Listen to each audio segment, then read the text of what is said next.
Hi hello வணக்கம். நம்ம இந்த இதில் கொடுத்துருக்குற இதை வந்து பார்த்தீங்கன்னா, அந்த பேரை மட்டும் நீங்கள் வாசிக்கக்கூடாது. அந்த கலரை சொல்லணும். சிவப்புன்னு சொல்லி பச்சையில் எழுதியிருப்பேன்.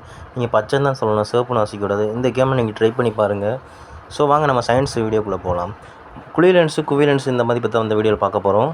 ஸோ இந்த வீடியோ கடைசியில் ஸ்கிப் பண்ணாமல் பாருங்கள். வந்து பார்த்திங்கன்னா, மனிதன் கண் வந்து பார்த்திங்கன்னா மிகவும் ரொம்ப அற்புதமான ஒரு உறுப்புன்னு சொல்லலாம்.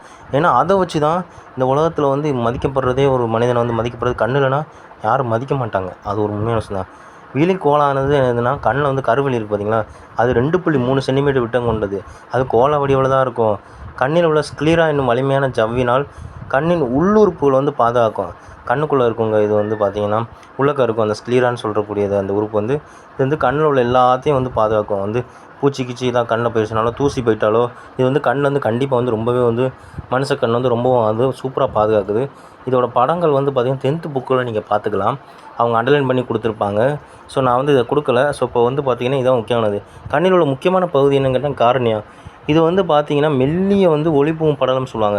இதில் தான் பார்த்திங்கன்னா நம்ம கண்ணுக்குள்ளே வந்து எதனாலும் ஒளி உள்ளே போகுது. நம்ம பார்க்குற ஒவ்வொரு எழுத்தும் ஒவ்வொரு திசையும் பார்த்திங்கன்னா அந்த ஒளியாக வந்து கண்ணுக்குள்ளே போகும். அந்த கதிர் தான் வந்து பார்த்திங்கன்னா கார்னியா ஒளி. இது வந்து அந்த லென்ஸின் மீது குவிக்கப்படும். நம்ம கண்ணுங்கிறது ஒரு லென்ஸ் மாதிரி தான், அதை குவிக்கப்படும்.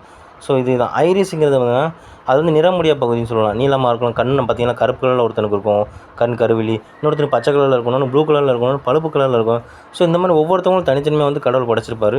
ஸோ அதை பற்றி சொல்கிறது தான் ஐரிஸ். ஐரிஸ்னு என்னென்னு கேட்டாங்கன்னா கண்ணின் கருவளையம் என்று அழைக்கப்படுகிறது. இது வந்து ஒவ்வொரு மாடுலேஷனும் ஒவ்வொரு கலரில் வந்து கொடுத்துருப்பாங்க.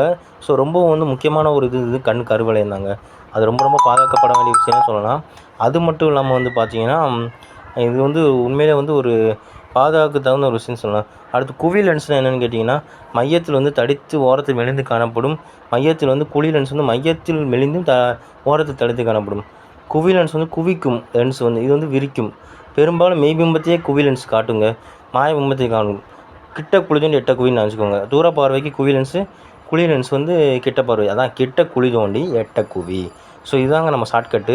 ஸோ இந்த வீடியோ வந்து பார்த்திங்கன்னா இந்த கொஸ்டின் வந்து கண்டிப்பாக கேட்பாங்க. டிஎன்பிஎஸ்சி குரூப் 4 குரூப் 2 கேட்பாங்க. ஸோ இந்த வீடியோ பிடிச்சிருந்தால் லைக் பண்ணிக்கோங்க, ஷேர் பண்ணி, கமெண்ட் பண்ணி, சப்ஸ்கிரைப் பண்ணிக்கோங்க. தேங்க்ஸ் ஃபார் வாட்சிங்.